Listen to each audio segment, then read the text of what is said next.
17ನೆಯ ಲೋಕಸಭೆಯ ಅವಧಿ ಮುಗಿತಾ ಇದೆ. ಈ ಅವಧಿಯಲ್ಲಿ 2019ರಿಂದ 24ರ ಮಧ್ಯೆ ಬಿಜೆಪಿಯ ಸರ್ಕಾರ, ಕೇಂದ್ರದ ಸರ್ಕಾರ ಎಷ್ಟು ತಪ್ಪು ಮಾಡಿದೆ ಸಂಸತ್ತಿನ ಒಳಗಡೆ?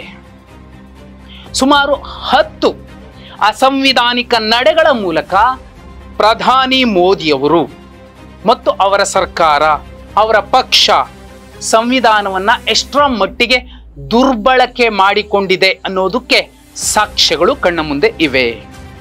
ಪ್ರಧಾನಿ ಆಗಿದ್ದವರು ಯಾವುದೋ ಒಂದು ಮಾಧ್ಯಮ ಬಂದ್ರೆ, ಯಾರೋ ಒಬ್ಬ ವಿಪಕ್ಷದವನು ಪ್ರಶ್ನೆ ಕೇಳಿದ್ರೆ ಉತ್ತರಿಸಬೇಕು. ಆದ್ರೆ ಮೋದಿ ಅವರು ಕಳೆದ 9 ಸರಿಸುಮಾರು 10 ವರ್ಷಗಳಲ್ಲಿ ಮಾಡಿದ್ದೇನು? ಅಕ್ಟೋಬರ್ 3, 2014ರಿಂದ ಹೊಸದೊಂದು ವರಸೆಯನ್ನ, ಈ ಹಿಂದಿನ ಸಾಕಷ್ಟು ಪ್ರಧಾನಿಗಳು ಮಾಡದೇ ಇರುವಂತಹ ಕೆಲಸವನ್ನ ಮೋದಿ ಅವರು ಮಾಡ್ತಾರೆ. ಅದು ಮನ್ ಕಿ ಬಾತ್. ಮನ್ ಕಿ ಬಾತ್ ಎಲ್ಲೋ ಮೂಲೆಯಲ್ಲಿ ಕೂತ್ಕೊಂಡು ರೇಡಿಯೋ ಮುಂದೆ ಮಾತಾಡ್ಬಿಟ್ರೆ ಸಾಕಾಗೋದಿಲ್ಲ. ಇದುವರೆಗೂ ತಿಂಗಳಿಗೊಂದು ಮನ್ ಕಿ ಬಾತ್ ರೀತಿಯಲ್ಲಿ 104 ಮನ್ ಕಿ ಬಾತ್ಗಳಾಗಿದ್ದಾವೆ. ಏನ್ ಪ್ರಯೋಜನ? ಅದರಿಂದ ಸಾಧಿಸಿದ್ದೇನು ಮೋದಿಯವರು? ಮೋದಿಯವರ ನಡೆಗಳು, ಬಿಜೆಪಿ ಸರ್ಕಾರದ ನಡೆಗಳು ಅಸಂವಿಧಾನಿಕ ಹೇಗೆ ಅನ್ನೋದಕ್ಕೆ ಒಂದನೇ ಸಾಕ್ಷಿ ಮತ್ತು ಒಂದನೇ ತಪ್ಪು. ಗಟ್ಟಿಯಾಗಿ ರಾಷ್ಟ್ರಪತಿಗಳ ಪಕ್ಕದಲ್ಲಿ ನಿಂತ್ಕೊಂಡು ಪ್ರಮಾಣ ವಚನವನ್ನ ಸ್ವೀಕರಿಸಿದಾಗ ಮಾತಾಡಿದ್ದು ಬಿಟ್ರೆ ಮೋದಿಯವರು ಮಾತೇ ಆಡ್ಲಿಲ್ಲ. ಈ ಹಿಂದಿನ ಪ್ರಧಾನಿಗಳಿಗೆ ಹೋಲಿಕೆ ಮಾಡಿದ್ರೆ ಪ್ರೆಸ್ ಮೀಟ್ ಎದುರಿಸಿದ್ರ ಮೋದಿಯವರು? ನೋಡಿ, ಜವಾಹರ್ಲಾಲ್ ನೆಹರು ಅವರು 114 ಸಲ ಪ್ರೆಸ್ ಮೀಟ್ ಮಾಡ್ತಾರೆ ಪ್ರಧಾನಿಯಾಗಿದ್ದುಕೊಂಡು. ಮನಮೋಹನ್ ಸಿಂಗ್ ಅವರು 10 ವರ್ಷಗಳಲ್ಲಿ 75 ಸಲ ಪ್ರೆಸ್ ಮೀಟ್ ಮಾಡ್ತಾರೆ. ರಾಜೀವ್ ಗಾಂಧಿ ಅವರು 62 ಸಲ ಪ್ರೆಸ್ ಮೀಟ್ ಮಾಡ್ತಾರೆ. ಲಾಲ್ ಬಹದ್ದೂರ್ ಶಾಸ್ತ್ರಿ ಅವರು 56 ಸಲ ಪ್ರೆಸ್ ಮೀಟ್ ಮಾಡ್ತಾರೆ. ಅಟಲ್ ಬಿಹಾರಿ ವಾಜಪೇಯಿ ಅವರು 55 ಸಲ ಪ್ರೆಸ್ ಮೀಟ್ ಮಾಡ್ತಾರೆ. ಇಂದಿರಾ ಗಾಂಧಿ ಅವರು 42 ಸಲ ಪತ್ರಕರ್ತರನ್ನ ಹೆದರಿಸ್ತಾರೆ, ಅವರ ಎದುರು ನಿಂತು ಉತ್ತರಿಸ್ತಾರೆ. ಒಂದು ಹೆಣ್ಣು ಮಗಳು 42 ಸಲ. PV ನರಸಿಂಹರಾವ್ ಅವರು 40 ಸಲ ಪ್ರೆಸ್ ಮೀಟ್ ಮಾಡ್ತಾರೆ ಪ್ರಧಾನಿಗಳಾಗಿದ್ದುಕೊಂಡು. ಮೊರಾರ್ಜಿ ದೇಸಾಯಿ ಅವರು 14 ಸಲ ಪ್ರೆಸ್ ಮೀಟ್ ಮಾಡ್ತಾರೆ. ಮೋದಿ ಅವರು 0, 0. ಒಂದು ಹೆಣ್ಣು ಮಗಳು ಇಂದಿರಾ ಗಾಂಧಿ 42 ಸಲ ಪ್ರೆಸ್ ಮೀಟ್ ಮಾಡ್ತಾರೆ. 56 ಇಂಚಿನ ಎದೆಯ ವಿಶ್ವಗುರು ಒಂದು ಪ್ರೆಸ್ ಮೀಟ್ ಮಾಡಲ್ಲ ಅಂದ್ರೆ ಇದು ಅಸಂವಿಧಾನಿಕ ಅಲ್ವಾ?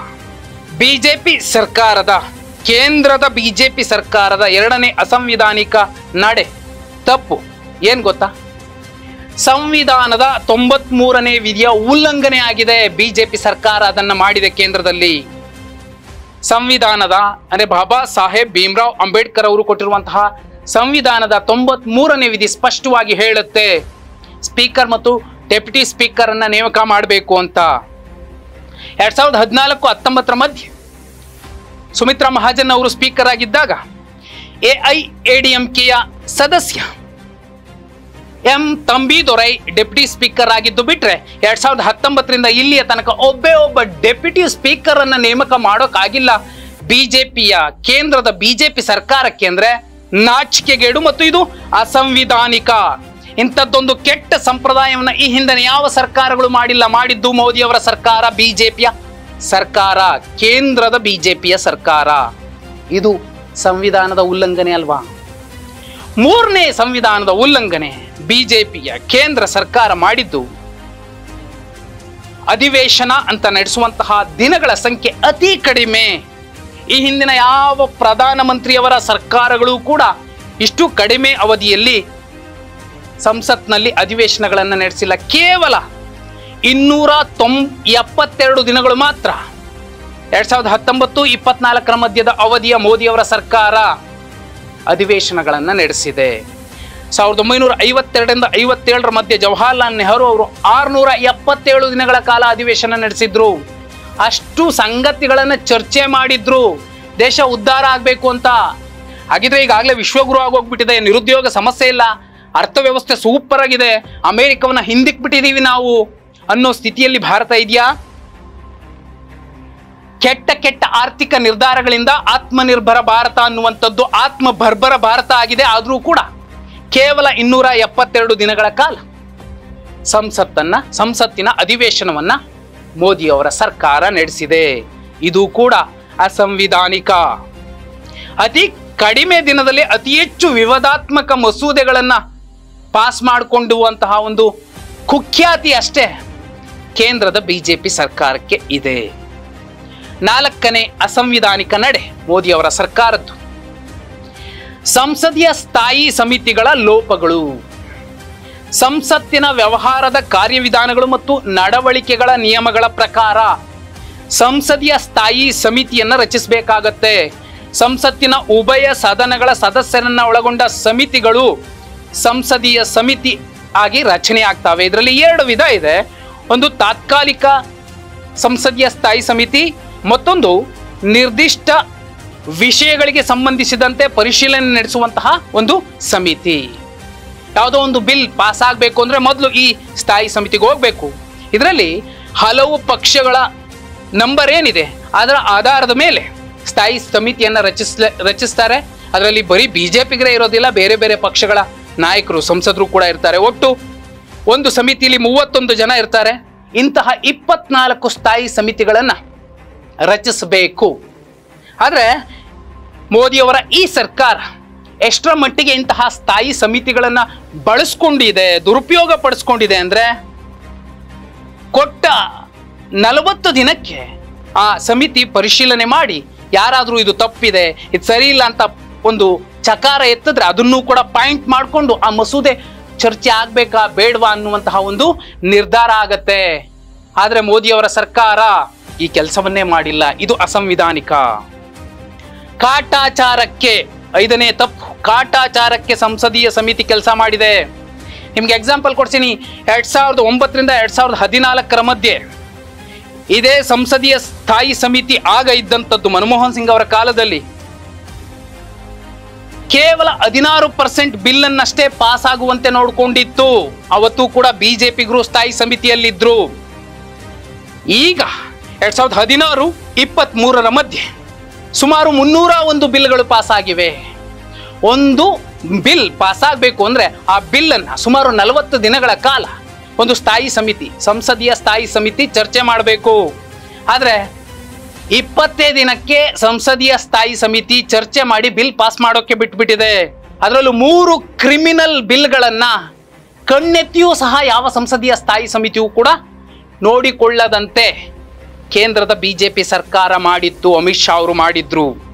ಕಾಟಾಚಾರಕ್ಕೆ ಸಂಸದೀಯ ಸ್ಥಾಯಿ ಸಮಿತಿ ಕೆಲಸ ಮಾಡಿತ್ತು.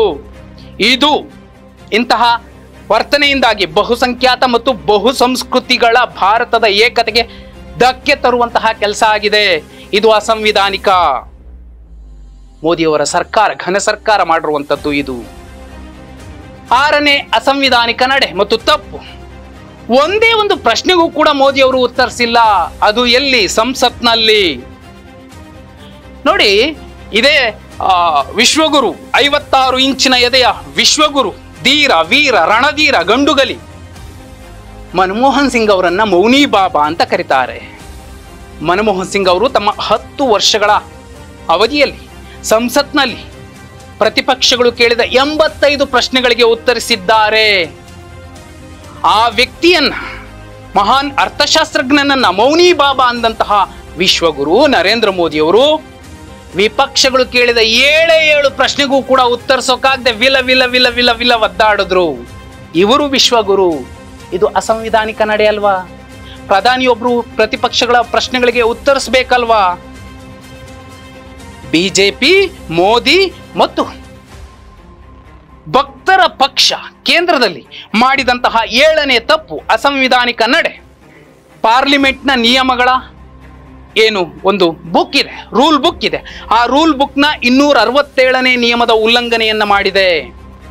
ಸಂಸತ್ತಿನ ವ್ಯವಹಾರದ ಕಾರ್ಯವಿಧಾನಗಳು ಮತ್ತು ನಡವಳಿಕೆಗಳ ನಿಯಮದ ರೂಲ್ ನಂಬರ್ 267ರ ಅಡಿಯಲ್ಲಿ ಪ್ರತಿಪಕ್ಷದ ಪ್ರಶ್ನೆಗಳಿಗೆ ಉತ್ತರಿಸಬೇಕು ಅಥವಾ ಆ ಪ್ರಶ್ನೆಗಳನ್ನು ಕೇಳೋದಕ್ಕೆ ಅವಕಾಶ ಮಾಡಿಕೊಡ್ಬೇಕು. ಆದರೆ ಕೇಂದ್ರದ ಬಿಜೆಪಿ ಸರ್ಕಾರ ಸುಮಾರು 300 ಪ್ರಶ್ನೆಗಳನ್ನ, ಪ್ರತಿಪಕ್ಷದ ನಾಯಕರು ಕೇಳಿದ 300 ಪ್ರಶ್ನೆಗಳನ್ನ ಕೇಳೋದಕ್ಕೂ ಬಿಟ್ಟಿಲ್ಲ. ಇದೇ ಫಸ್ಟ್ ಟೈಮ್ ಈಗ ಆಯ್ತಾ? 2015ರಲ್ಲೂ ಇದೇ ಮೋದಿಯವರ ಸರ್ಕಾರ ಹೀಗೆ ಮಾಡಿತ್ತು. 2020ರಲ್ಲೂ ಮೋದಿ ಅವರ ಸರ್ಕಾರ ಹೀಗೆ ಮಾಡಿತ್ತು, 2023ರಲ್ಲೂ ಇದೇ ಕೆಲಸವನ್ನ ಮಾಡಿದೆ. ಇದು ಅಸಂವಿಧಾನಿಕ. ವಿಶ್ವಗುರು ನಡೆಸಿದ ದರ್ಬಾರ್ ಅಸಂವಿಧಾನಿಕ. ಇದೇ ಬಿಜೆಪಿಯ ಭಕ್ತರ ಅಂಧಭಕ್ತರ ಸರ್ಕಾರ ಮಾಡಿದ 8ನೇ ತಪ್ಪು ಮತ್ತು ಅಸಂವಿಧಾನಿಕ ನಡೆ. ಸಂಸತ್ನ ಚರಿತ್ರೆಯಲ್ಲಿ ಮೊಟ್ಟ ಮೊದಲ ಸಲ ಭದ್ರತೆಯ ಉಲ್ಲಂಘನೆ ಆಗುತ್ತೆ. ಡಿಸೆಂಬರ್ 13, 2023. ಆಗಂತುಕರಿಬ್ರು 3 ಜನ ಬರ್ತಾರೆ, ಒಳಕ್ ನುಗ್ಗೋದು ಇಬ್ರು, ಹೊಗೆ ಉಗುಳುವಂತಹ ಬಾಂಬ್ಗಳನ್ನು ಸಿಡಿಸ್ತಾರೆ. ಪಾಸ್ ಕೊಟ್ಟವ್ರು ಯಾರು? ವೀರ ಕನ್ನಡಿಗ, ಮೈಸೂರು ಮತ್ತು ಕೊಡಗಿನ ಸಂಸದ ಪ್ರತಾಪ್ ಸಿಂಹ ಅವರು. ಪ್ರತಾಪ್ ಸಿಂಹ ಅವರ ವಿರುದ್ಧ ಸ್ಪೀಕರ್ ಏನಾದ್ರೂ ಕ್ರಮ ತಗೊಂಡಿಲ್ಲ.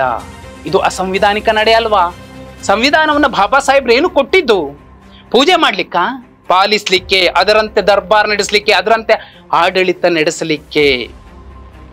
ವಿಶ್ವಗುರುವಿನ ಅಂಧಭಕ್ತರ ಕೇಂದ್ರದ ಸರ್ಕಾರ ಮಾಡಿದ 9ನೇ ತಪ್ಪು, 9ನೇ ಅಸಂವಿಧಾನಿಕ ನಡೆ ಏನ್ ಗೊತ್ತಾ?